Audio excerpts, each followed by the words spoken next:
You're listening to the Project Ignite podcast, where real digital entrepreneurs reveal their very best tips, tools, and strategies to help you ignite and grow your online business. ProjectIgnite.com. Your digital business starts here. Now, here's your host, Derek Gale. Welcome to another episode of the Project Ignite podcast. This is your host, Derek Gale, and today we're going to talk about something that actually I am interested in learning about because I've done a terrible job at it over my career. And our guest today, who is going to help us with that topic, is an award-winning publicist, is the founder and managing director of Lamourie Media, a Universal Women's Network 2020 Women of Inspiration winner of the Women in Media Award, and author of an upcoming book called Get Repped, Build Your Brand with Effective Public and Media Relations. And as entrepreneurs, especially online entrepreneurs, we typically suck at this. So without further ado, I would like to welcome Tracy Lamourie to the show. Tracy, thank you so much for being here today. Hi, thank you so much. I'm happy to be here, and hello to everybody. So before I ever get into the meat of the episode here, just give us a little bit more of a detailed background. How did you get into this whole PR thing? How did you find your way to now authoring books about this? So I'll tell briefly about myself real quick, and then I'll say, the impressive stuff, and then I'll say where it started, because then it really puts it into perspective. So, international award-winning publicist, literally working across industries, across countries. In 2019, for example, 9 different business trips, all paid by different clients, to 5 different countries and 4 continents on all these different projects. So literally doing everything, across industries. And I'm happy to say, I'm proud to say, actually, I did not go to school for this. I didn't study it. And I actually never even read a book on PR. I met a publicist till recently. And it's hilarious. But so I pretty much invented, what I thought PR should be, which is, the entire public messaging and elevation and celebration of my client and what they do essentially. And so the way I got into it was definitely an interesting career trajectory. Traditionally, people come back and forth between media and PR. They are in radio or newspaper, and then they lose their job, or they go to become a publicist, or the other way around. They're publicists and they go into. And I had done some radio growing up, some CIUT in my early 20s, and University of Toronto radio and such. So I have some basic inkling of media. But I never thought about doing this as a job. I was just doing sales, and I mean entry-level sales in my 20s. And I probably would have just stayed at that, employee level of my life, never thinking of building a business. It took a long time, actually, even after I got skilled and allotted at what I do, to think about the business side of it. But I learned how to write. I was a young activist ready to change the world, as a lot of us do in our 20s. And the thing is, I always believed, and this is key, that I had a voice. I always knew that if I raised my voice, I could make a difference, because even from very young, when I did that, things would happen. People would listen. There'd be a little article about it. Things would just, I saw things happen. I learned the power very young of using your voice. So when I was in my 20s, my husband, Dave Parkinson, and myself, after our radio show was no more, we were just doing sales jobs, and the internet came along. We still wanted to have a voice, speaking out about social issues and all those things. It was before the dawn of podcasts, but there were web pages. So my husband learned how to make a web page, and we were just going to populate it with stuff that we cared about, anti-racist issues, whatever, different social injustices, things like that. Somehow we came upon the story of a guy named Jimmy Dennis, who was innocent on death. I can now say for sure was innocent, factually innocent, on death row in Pennsylvania. At that time, he was saying he was innocent, but who knew? I remember my husband and myself saying, how innocent can this guy be? Because we'd also had that little journalistic frame of mind from recently doing the radio show. Something caused us, and I'm so grateful we did. I don't know why. Not just to send an email, but to write a letter, write it down, put a stamp on it, and go to the post office, mail it to death row. Of all things, and we had no, and that's what I'm saying. Why, right? Why did I have thought and do that? That's the jump I still can't explain, but something made us do that, and thankful that we did. And so the combination of that young, passion to change the world. Is there an injustice here? I should know it. And recently, having had the radio show, so we were still in that frame of mind of like gathering information. Well, what's happening here? So anyway, we wrote that letter, and he wrote back. This is 1998, and we were 28 years old, in entry-level sales, just learning how to make a webpage. 18 pages, double-sided, all kinds of detail, and every, pages of documentation that he had in the cell. It was enough to know at the time that it was, crazy. Anyway, long story short, we ended up starting what ended up being a 20-year campaign. We weren't looking at it in those terms in those times. Campaign. It was a day-to-day helping. Sure. It was, nonprofit. It was an activist thing. But ultimately, and this is where it becomes a business story again, and people obviously don't have that trajectory, but everyone has something in their not 9 to 5 that they're passionate about, whether it's a cause that they work on, whether it's a hobby. But you actually probably have developed some pretty serious skills that if you thought about it in terms of business, you might be able to apply to a business that you might really love and not hate your life. Well, I actually had this light bulb moment, like it was literally like that one day. I was doing telemarketing at home. I had a young son and I had a really good telemarketing contract that I could do from home. So that was awesome. So because I could do it from home. So I was doing that for a long time, not looking to really do anything else because I could do all the activist stuff and raise my son and still, make an income. But I suddenly had a light bulb moment going, wait a minute, because the work that I had done had for the previous 15 years, now it's, by the way, Jimmy Dennis was released in 2017. So the world now knows he's innocent. He was freed. 2 years, and now I'm his publicist. He's a musician. So look up Tears This Year, Jimmy Dennis on all streaming platforms, featured in Rolling Stone and all kinds of stuff. And crazy story, but wow.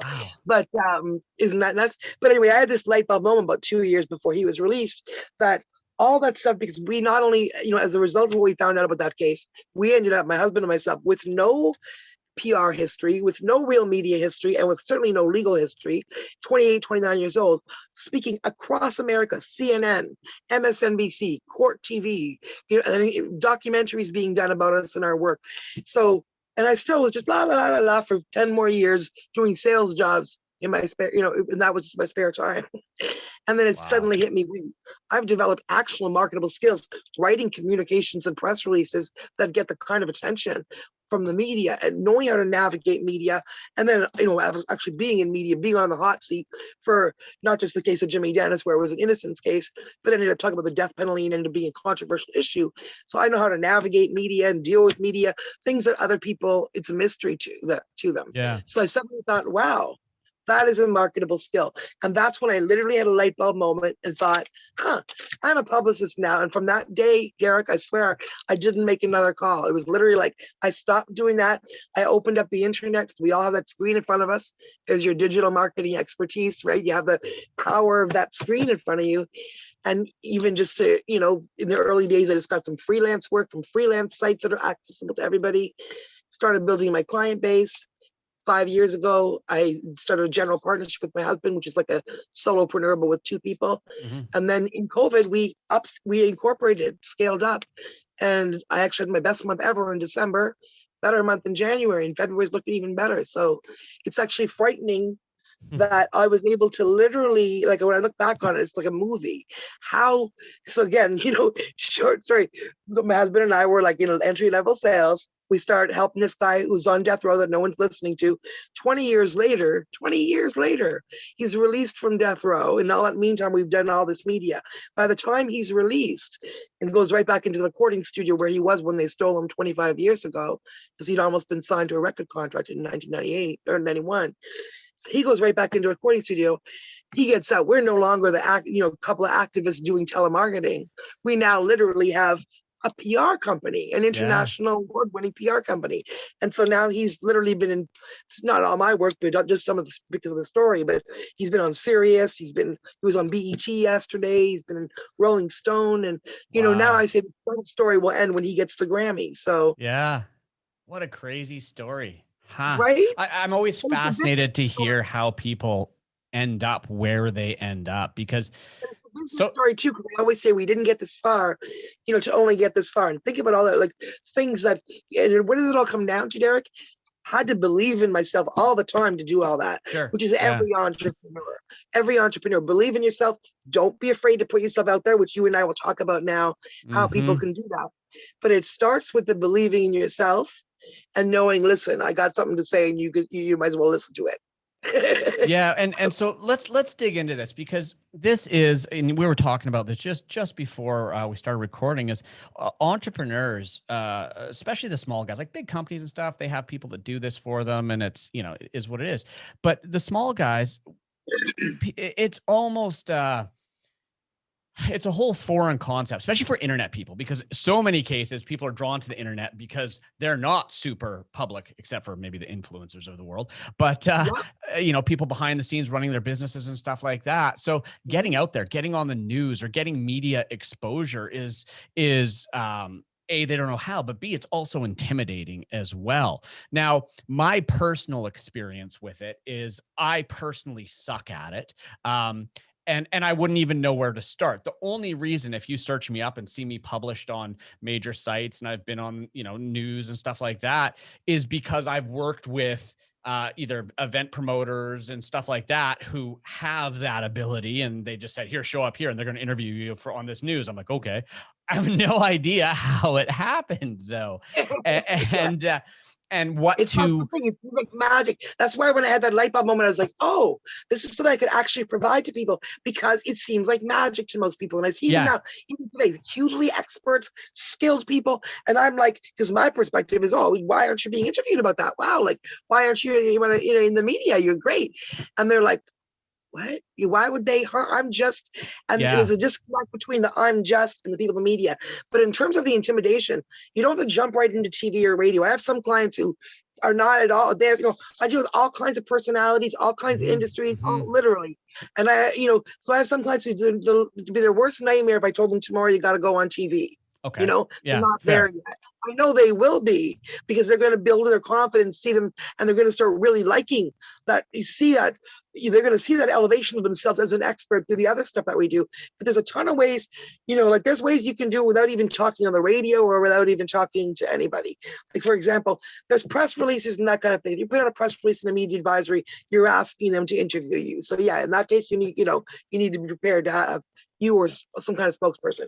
But there's another way, that a huge way, I get, like in the last few months, I've gotten clients in the way I'm going to tell you right now, in things like in Reader's Digest, in Good Housekeeping, in the New Yorker, in New York Times, in major publications like that, who'd had no media experience or some or whatever. And that's because there's whole avenues that I call the opposite of a press release. And you might know about some, but just the way we met through podcast matchup services, there's also services where media and those big names I mentioned, and also all kinds of Canadian media too. You see the Globe and Mail a lot. They're looking for sources, and they have a deadline. With a deadline Tuesday at 2, the Globe and Mail is looking for people who bought a house or sold a house recently, or looking for entrepreneurs who can speak to mindset, or looking for literally everything you could think of. 100 of them a day come in, and that's from one service. That's a free service. There's another one. Australia has one called Source Bottle that you don't even have to be in the service. You can just go to the website and look, and they have all kinds of call outs for, and then it's about crafting your pitch, and that's important too. That perfect pitch that, So let's take this back to the beginning. And so first of all, let's answer the question for our listeners of what is the benefit of traditional media for an online business? For any business, traditional media or new media, meaning online media, but not purchased media, meaning like, not print, but it's a traditional media or journalistic editorial media online. Yes. Yeah. The difference is the third-party credibility, that social credibility that you cannot buy. And a perfect example is, I have one client, and I told this story earlier in a podcast, but it's absolutely, other than the fact that you think, obviously, anybody that hears you, and similar to it in one way, it's going to work like an ad. If anybody hears about you, obviously they heard about your service, they might contact you directly, right? But addition to that is the credibility. When you're able to put that on your website and you start developing, here I am quoted here I am quoted here, the comparison between you and your next guy that's doing that, your same business, maybe even better than you, but that isn't internationally quoted. The perception there is that they do a better job. They're, you can add a couple zeros to your pricing, to be honest, once you start elevating these things, because then you're the celebrity, whatever. You're the celebrity, Yeah. And so, And also, but I started to say the story of a client. This is where it's really telling that I only worked with for 6 weeks, and mhm. she said, "You've changed my business and my life." And I get a lot of accolades, but I was like, "Well, that's really strong. Like, why would you say that specifically?" We put out 4 articles, one in her industry, all with really strong titles. Well, here's the thing, Derek. She's supposed to get seed. She just got her seed funding, and now they're looking to go for their big funding. And she said, literally, you made investors take us more seriously, which is giant. And she's Mhm. and but people are coming in also, people are coming out of the woodwork on my LinkedIn and such that I haven't seen in 20 years.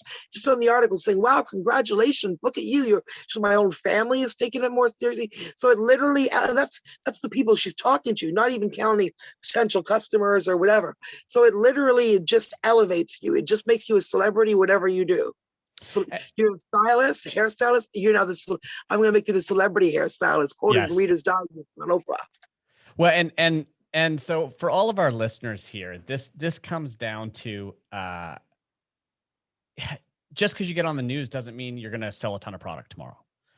But You have to build on that. you have to build on that. But and this is just to sort of give us how I've used it. You know, I've been on the news, I've been in newspapers and stuff like that. And sure, you might get a little pop there, but there's a long-term value of then being able to take that media and use it as a selling marketing asset to build Exactly. exactly what Tracy's talking about here, and that is credibility. In a world where everybody claims to be an expert, how do you differentiate? Well, when you can get that exposure in the media, people just assume that they've done their homework Mhm. and that Exactly. People, eh, I always hear people say, yeah, I didn't mean to interrupt you, but you're so right, Derek. People often think if they've interviewed, a doctor, that must be the best doctor ever in town. yeah, If they interview a lawyer, boy, he's the best. That's not always the case. He might well be, but maybe, no, actually, he's the one in the Rolodex. So, or he's the one that suggested the story. So he's the one with the great publicist. yeah, He's got the best publicist in town, So that is the credibility, though. But obviously, one time, but once you've developed, several, and you've got a whole bunch of articles from all over the world or all over the country saying this and that, then it's obviously not something you can make up. You know what I mean? It's a continued developed, that's reputation building. yeah, And that goes with you, not just for your current project, but say you're an employee in a company. That's going to make you're probably going to be closer to the corner office with that, the bigger bucks, because they're going to see your hmm, outside value. If you're an entrepreneur, it's value because it differentiates you from your competition, and so, yeah, exactly, exactly right. It's not that one thing where you see, I was in the news and now all of a sudden my business is built. No, but now you add that to your bio and you start to see the slow build. And then also that one news thing, you'll get another one and another one. And if I was to work with you, Derek, and you give me all the links of all the media you've already got, then all of a sudden I'm going to multiply that by like 50 in a month because you've already got those building blocks, that credibility, yeah, where the next media will be, if they're looking for a quote, why wouldn't they quote you? You're clearly vetted, yeah, So it's yeah. about building that long term. You're exactly right. You got it. You say you're bad at this. You're not bad at this. Well, And you're good at speaker and all that stuff. So you'd be great but who has to focus? It's not your expertise because you're yeah. doing all the other stuff you're good at. And even with everything that I've done in my life, I still like, oh, why would the media want to talk to me? Right. Like, and that's, I think, Everyone has that. human nature. We all have that voice in the back of our head. But one of the things I too want to highlight, something you just said and share a bit of a personal story here, is you said that, once you get that first one and then it's easier to get the second one and the third one. And a perfect example of this is when the whole COVID thing hit here in Vancouver.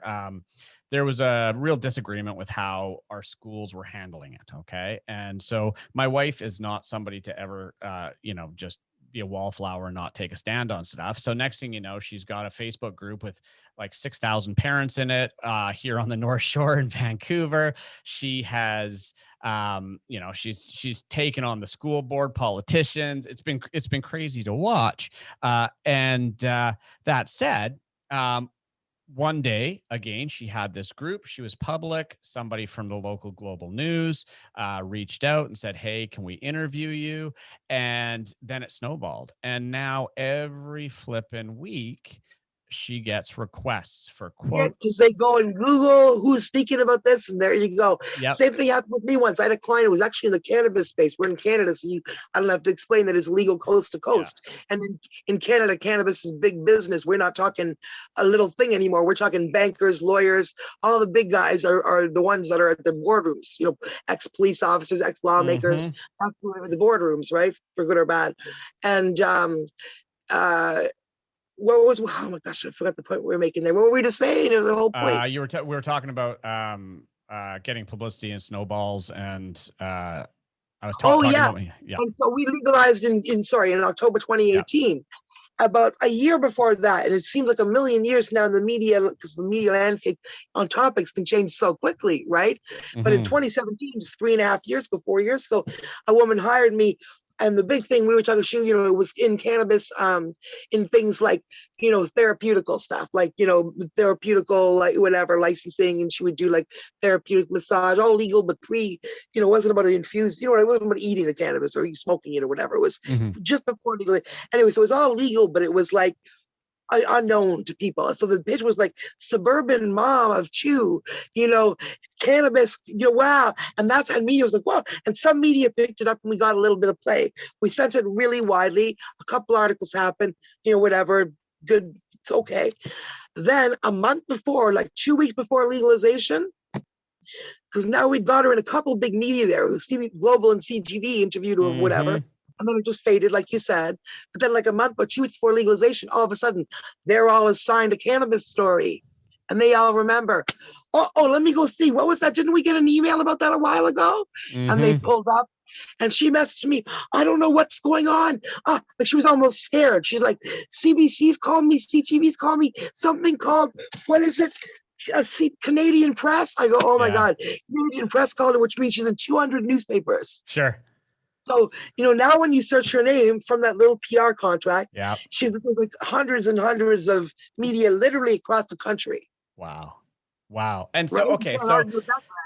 So for everybody listening, this is the power of this. And once you get it going, it can sort of self-perpetuate itself. But now let's get into the how does and I get that we're kind of talking more about personal brands here. Is that correct? More so than no, it's both. Like, because I work with entrepreneurs and their job is to sell. They come to me wanting to sell their business, not sell their business. I mean, like, get promotion for their product, their business, whatever it is, or get funding, or they could have the goal of getting funding, or they could have the goal of getting more customers.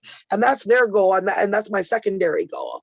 But in order to do that, unlike the advertorial mind is like, if I'm selling this bottle of water, I'm talking about the bottle of water, how it's the best bottle of water, blah, blah, blah. By the way, I'm not selling this bottle of water, but you know what I mean? Whereas I would say, no, okay. I understand that our ultimate goal is that you want, this to have a presence, but this can't speak. This is not interesting to speak. So I'm about people, so we have to start with you. So what's your story? Don't just tell me about the bottle, but what brought you to this? Because then think about you've read profiles of executives, right? Where they talk about their passion or whatever. So just talk about yourself. What brought you to this? Ultimately, in that, there's going to be a lot about the water. So this is going to get shined on in a more credible way than if you're just putting an ad, right? Or I may find stories about the bottle if I can. That's a big strategy too, but that's also hard because business stories are the hardest to place because they're very limited in the space they have, and they really want to send you right to the ad department because they know you're a business so you've got to have a really strong story about that. So it's a skill, you can figure it out. So, but that's where we get into the editorial versus advertorial. Advertorial is always strong thinking about the product. Me, I'm saying we sell the product by selling you. So really, it's really ultimately about your brand because somebody has to represent that product. So my job, what I think of it in my head, is to present Derek as an expert. And when I do that shines the light on the water. But also if Derek stops selling water next year and decides to go and open a B&B, he's still, you know what I mean? Like you've got this credibility as a business person. You've already been quoted. It's not just all centered on that. So that's our goal. Like I share that goal with your marketing department, is to get you sales and, sell your book or sell your water bottle and all that. But my job isn't, that's part of my goal, but that's not my job. My job is to shine a light on you, to elevate and celebrate you and what you're doing, so that when words come out of your mouth, and then that way when you go, and that supports your marketing department, then when you go and do advertising or when you go and talk, you are a credible person. Or you are, you've built that. Let me go Google this Derek or Tracy and see what they're all about. Oh, well, wow, they've been on, it looks like they're, you know what I mean? So that can't help but elevate every project that you're working on. So that's how it works. Yeah. So my job is business people come to me for their brand, but I have to educate them that they are part of their story. And if they don't want to be, we can also massage it and do different things too. But that, that's a huge tool, is to have that person. Okay. So, the term advertorial, most of my listeners go, yeah, I get that. That's what we do, right? To sell a product. And most times advertorials are paid placement. It's not you're not getting that for free, obviously. So let's talk about editorial then. Like how do you take somebody and come up with something that's going to get the attention and the distribution that we want? It's hard to speak in general terms about that, because it really is. I mean, it's just really hard. I've tried to, but it's because my first step is I want to talk to them, because again, they may think they know what I need to know, but I'll be like, let's do an hour conversation or a Zoom, because you got to learn something in that about them personally. And there may be things about them personally that, again, I'm going to see that they wouldn't see as part of the story, or things that I can take and make a story out of. And then so they're thinking about them as profiling them and what's interesting about them. And then there's just what I have to really do a deep dive into the product, into the competition, the way a marketing person would. I have to, understand that landscape, because there's always, say you're this is a difficult example, but I, for some reason, use it all the time.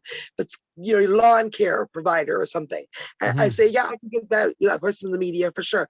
So they have expertise, all kinds of stuff. I don't work with one, so I don't know offhand. But think about offhand. What would you, if you had to present them, what could be maybe interesting about them? What do they know that we don't know? Maybe they know things about pesticides.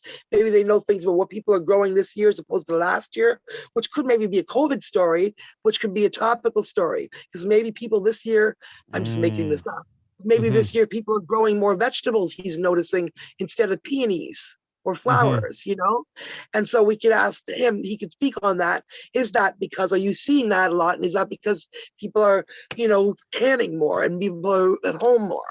So that would be a top example there of a topical story, something like COVID or Black Lives Matter, or an ongoing story that is not going to die immediately. Yeah. And if you have something of value to add to that, that's perfect, to where you can, somewhere that you're from a place of expertise. You wrote a book, you own a company or whatever, your history, and then you can add like a new voice or a new perspective to something they're going to have to continue to talk about.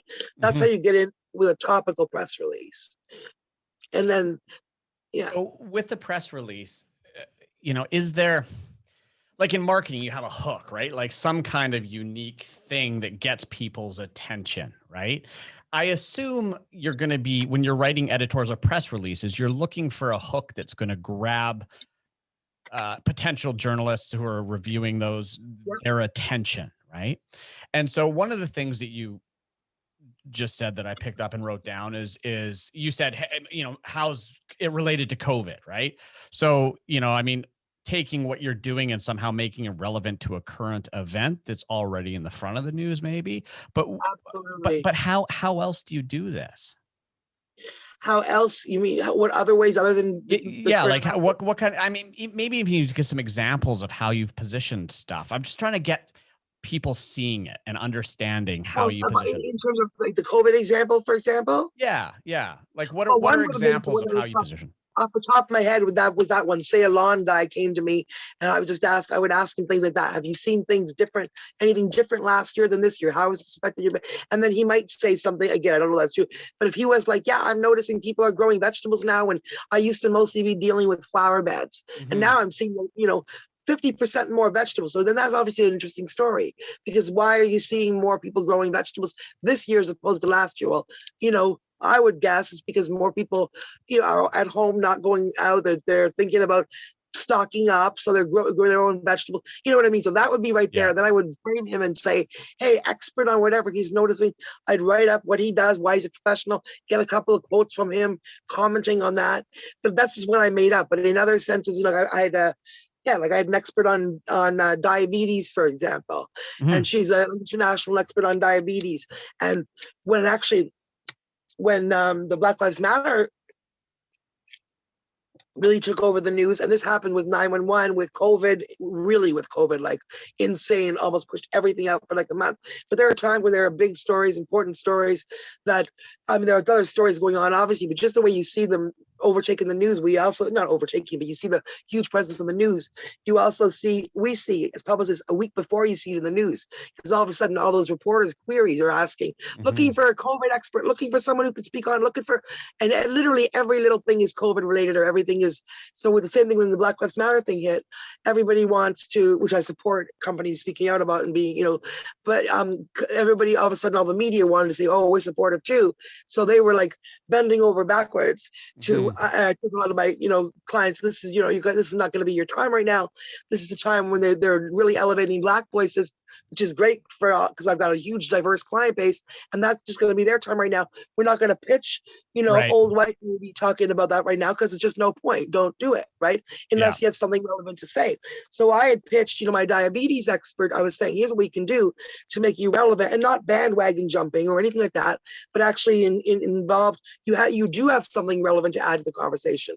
As a diabetes expert, you can unwrap why, because I remember reading that diabetes is hugely impactful on the African American population, statistically more so than other. So I could say, there you go. There's something, for example, you could take from your expertise, even though you're an old white lady, so you wouldn't be in there, but you can say, you're not going in there saying anything about Black Lives Matter, but you're adding something to the conversation that the media is interested in right now by saying, hey, I can answer that question about why diabetes is more impactful on that population. I don't know what the answers are. She would have to, it could be lack of fresh food, but you see what I'm saying? So she wasn't thinking about that. And I thought, no, you have an expertise that can be, you have something to contribute to whatever conversation. That was one example, and that's the topical. So that's only one kind. Then there's obviously the more traditional release. That is a traditional release, but the more thing that people think about more obviously, which is my company's doing something and I want to tell the media about it. And that's where it's very hard, because it's got to really hit the bar that it's news. Because a company doing something, and again, a way to get your head around the advertorial versus editorial too is, even if you think it's editorials, what would the newsroom think is news? What are you not paying for? What are they, when they talk about you and you're not paying for it? That's what editorial is. So that's third party credibility. But a way to, it's really hard for entrepreneurs to get their head around that, because we're so used to thinking, in an advertorial way.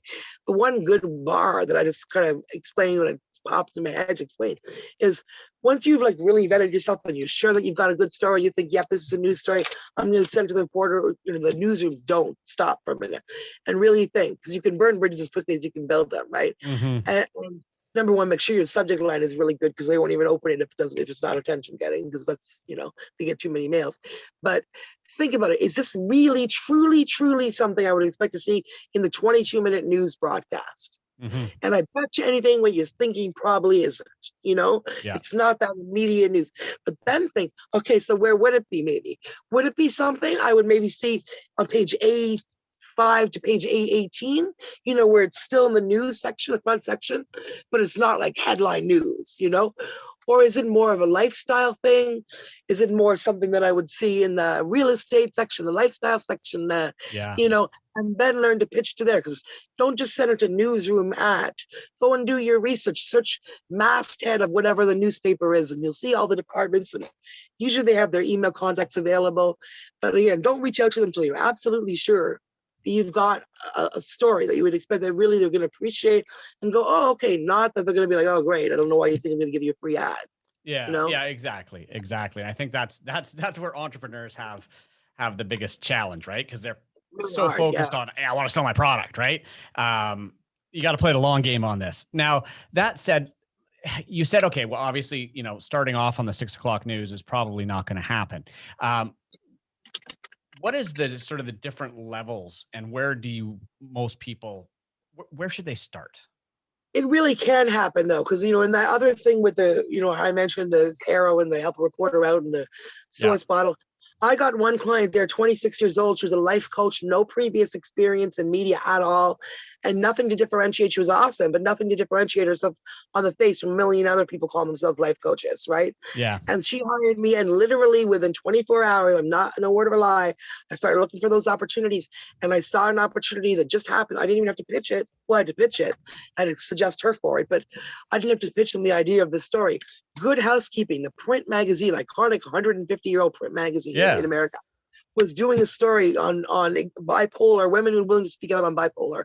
And she was a life coach who had literally told me part of her thing was she just decided about speaking out on her own past and how she'd successfully managed it. So I was like, wow, this is perfect. I messaged the reporter at Good Housekeeping and I did a really strong pitch. Hey, I know she does no media to show, but this literally, and I looked up the reporter's history because again, strategy, and the reporter wrote about women a lot and all. I said the truth. She's literally just starting to share her story because she really wants to help other women. And this is an incredible opportunity. She's 26, you're saying 20, but please just speak to my client. I understand if you don't, she's, I'll talk to her tomorrow. She ended up putting her in the paper, like the print issue. So this is the first time, even I've been in politics for years. It's the first time I've been like walking in Canada, in Toronto, getting at my check out of the grocery, and I see the cover, I am not my mental illness. At the time, I'm like, oh my God. Like I literally had chills.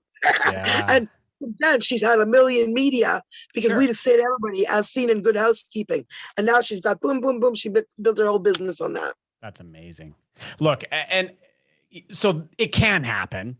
But when you're starting out, what level do you start? Are you going to start with more of the online, sort of the Huffington Posts and stuff like that, or? Well, it depends on who you are and your comfort level. That's the thing. Okay. I just went all out and I got on like, Ticker TV in Australia, so when I started doing this stuff. So, but there are like, it depends on if you're like more of a writer, then yes, look for things like Medium. And a lot of people don't realize that Medium is not Huffington Post. It's actually something you just go like, it's as easy as posting to your Facebook page. You do a picture and an article and it comes out like a beautiful article. It's a great way to start building your thought leadership, because if it does start getting likes, or if the editors notice it, they could put it on their front page, number one, then it gets a billion likes. But even if it doesn't, it starts to build. If you have nowhere else to start, you can put your thoughts there and have a couple of really well-formed articles, and that's articles with you speaking, and that's again start to build your expertise. Look at podcasts. If you're comfortable with speaking, look at podcasts. If you're like, because there's all kind of, if you're an expert in your field, and you are, a lot of people say, why would anyone want to talk to me? But then I say, honestly, if you were not an expert in your field, you would not be taking people's money to do it, would you? Sure. So if you're sitting there doing your job, I guarantee you're an expert in your field. If you're doing it and you're getting your clients and serving them and you're confident in your work. So there are people that, like I said, with the lawn, it doesn't matter if you're in lawn care or you clean toilets at a hotel. There's, I swear to you, there are not only podcasts and mainstream media opportunities for you. So yeah, it's in terms of where do you start? From my perspective, there really is. It can be anywhere, because you come to me, I'm going to pitch you tomorrow to NBC, Oprah, just as much as I'm pitching you to, your local paper. But if you yourself are starting, it's a comfort level. So I would say where you start is more your comfort level. And if you start small and local, because you believe in yourself, on that level, right? You're like, oh, I can do that. Then you will get those. You'll have those credible building blocks that will make you feel more confident to move to those other ones. But if you were to come to me, I don't see any limitation, no matter where you are. When you start, I'm going to start pitching my client to the big guys, to the little guys, and I'll get both, because they're not going to, it's again, how you present yourself. And then certainly, in the bigger leagues, they want to see some proof, but the proof doesn't necessarily have to be 10 newspaper articles locally. But so again, but that is a good place to start, as you see, that way you can start to build and see the successes. Go to your local paper, offer to do, especially a weekly, you can do like an op-ed, or they won't pay you for it, but you can do a one-time column. They ask for experts and all kinds of things that are local to do that. Your local TV station, not your NBC or ABC or whatever, but cable TV, your Rogers, your Cogeco, they're mandated, Shaw, they're all mandated to do local programming, to interview locals. They all have business shows. If you have Shaw Cable, it doesn't even matter if you have it in your house, but if your local cable company is Shaw, Cogeco, Rogers, go and search Rogers, local TV, Shaw, local. They all have, I'm telling you, like 10 interview shows, all of them, 5 business shows. They all have shows and you can just pitch yourself to them. Tell them what you do and why you make an interesting guest. One thing when you're pitching, don't just say what you do.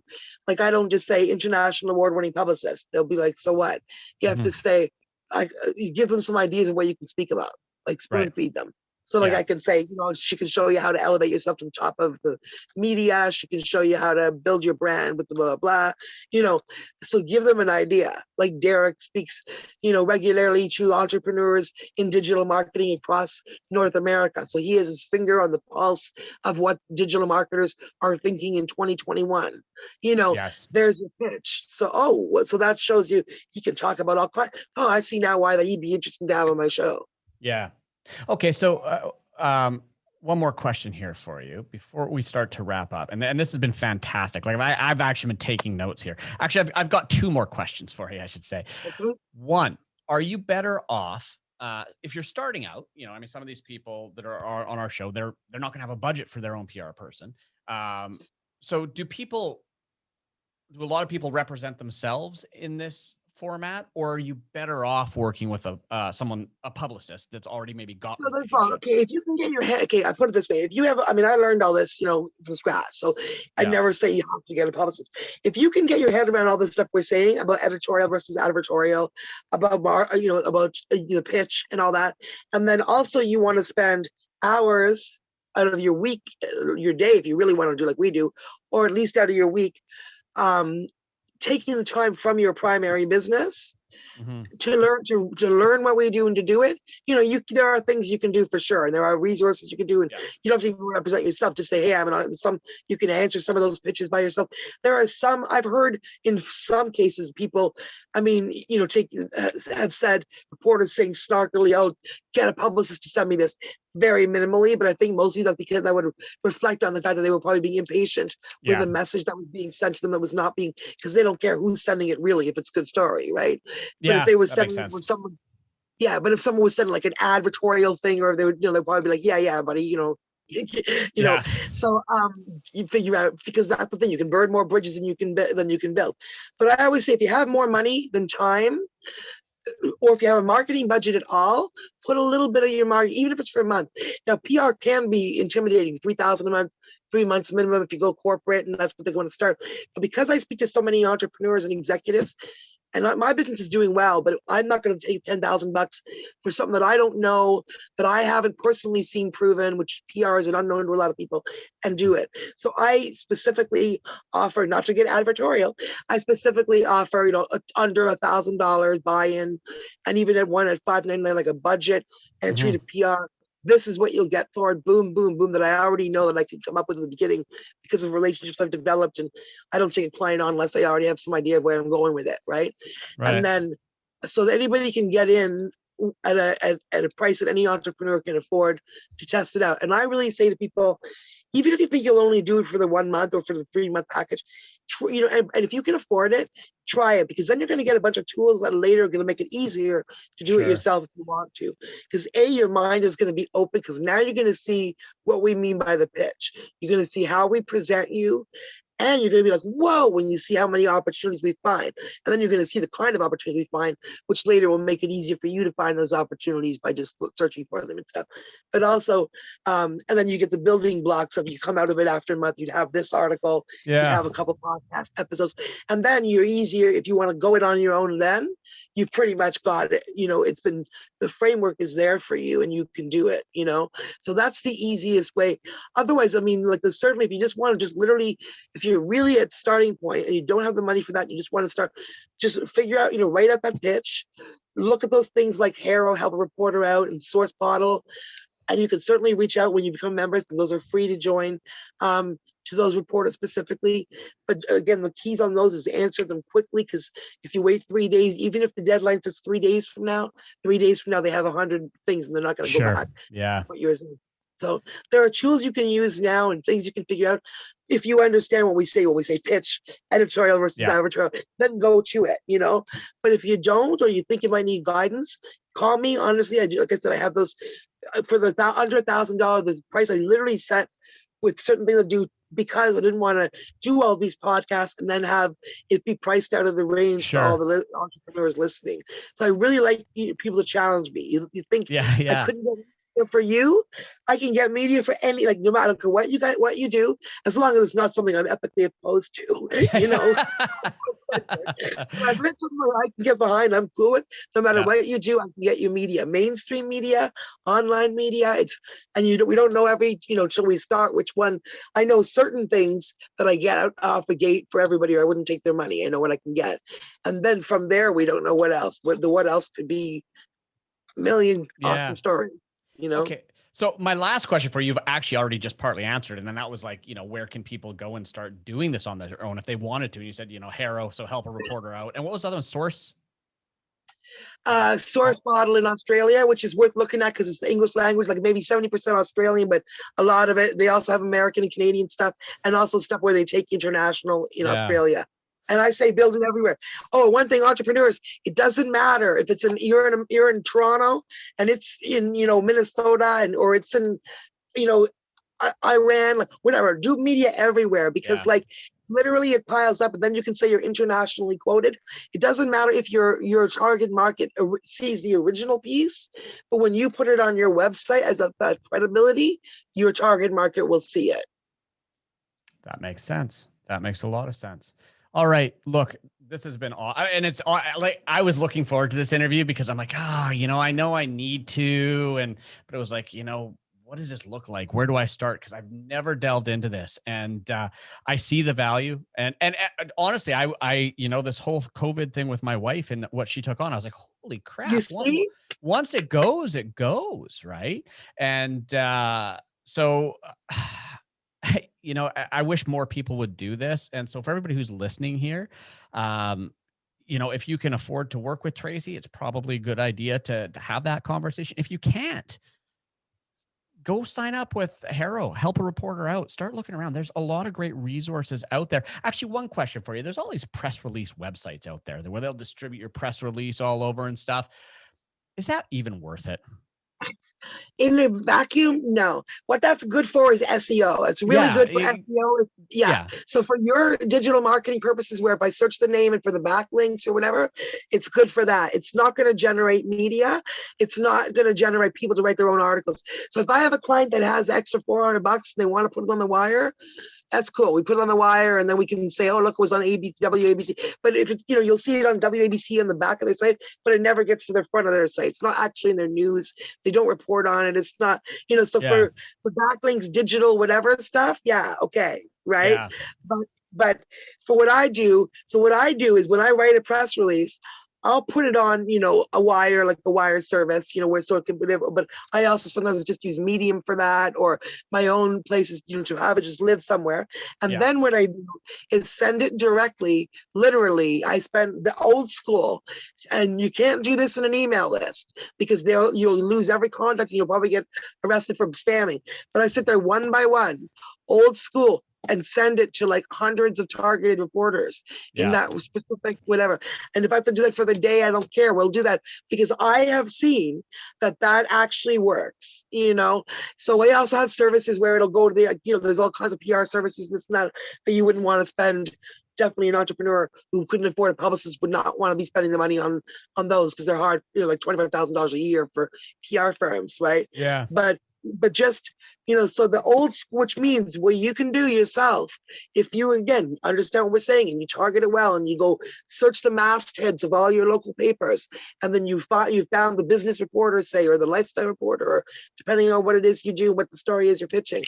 And then you don't forget to reach out to your local cable company because that's gold. You get a little TV spot on the local cable company, and then you look for go write an article on Medium where you can just start any opportunity. And also don't forget awards shows too. Once you start to develop some of that, open yourself up. You don't even know about the awards that are in your industry or just the more awards general awards for entrepreneurs, for power women, for whatever. When you start looking for that, get yourself in the mix. And that literally, you see my resume now with the big, impressive paragraph and literally 100 links and all that stuff. And that's because I'm good at shining a light on what I do, right? And I know how to make one climb over the other. So that's what the key is, developing that and using each one. Okay. I and just to share the power of, I actually got to share it. And it's actually an interesting story of how well this does work. As I'm thinking about this, you're talking like, oh yeah, I saw this. So a good friend of mine, who's also my director of marketing in one of my companies, his wife, she's a dog trainer, and she is very in touch with animals. Okay. And basically kind of a dog communicator, and has literally branded herself as the dog psychic. And communicates with dogs, and she's got her own little business set up, and people call her and stuff like that. And just I don't know how the first one happened, but she got interviewed on a local radio show. She lives on Vancouver Island. And she got interviewed on a local radio show, and literally a small, like, local radio. And then it snowballed from there. Next thing you know, she was picked up and invited to Victoria, BC, which is our capital, to the main morning news show there. And then following that, next thing you know, she's over here on Global News, Global BC, on the morning show doing an interview there. And it just continues to snowball. And does that help her business? Absolutely, because people are like, I didn't even know that was a thing, and they're calling her and booking appointments and buying her books, and I mean, as I say, the best publicity is free publicity, and that's exactly what that was, right? So it is powerful, and it's amazing, and so just to wrap things up, if people do want to connect with you and hire you or learn more from you, I know you have a book coming out. Where do they go? So and I do work internationally, anywhere in the English-speaking world. I'm all over the place. So you can reach me at lamouriemedia.com, or on Facebook, where I live, Tracy Lamourie, or Instagram. You can see all my upcoming projects and current projects is Tracy Lamourie PR Media, or LinkedIn is a great place to connect with me, LinkedIn. Also, you can phone me. The Canadian number is 289-788-5881. And our Beverly Hills number, which just comes through to Canada, is 424-444-8052. So that's Toronto, 289-788-5881, and Beverly Hills, 424-444-8052. But during COVID, it's just coming to me here on this side of the border. So I got to say, that is the first time in my 100+ episodes anybody's actually given out a phone number on the podcast. You know what? You're the third podcaster to say that, and 4 podcasts ago I just said that. Like, I don't even know why. I just said the phone number, and he's like, huh? And I was like, but it's true. Like, we're in business, right? Like, and it's funny. So I was like, that number again is 289-788. Remember the old radio style? Like, totally. Yeah.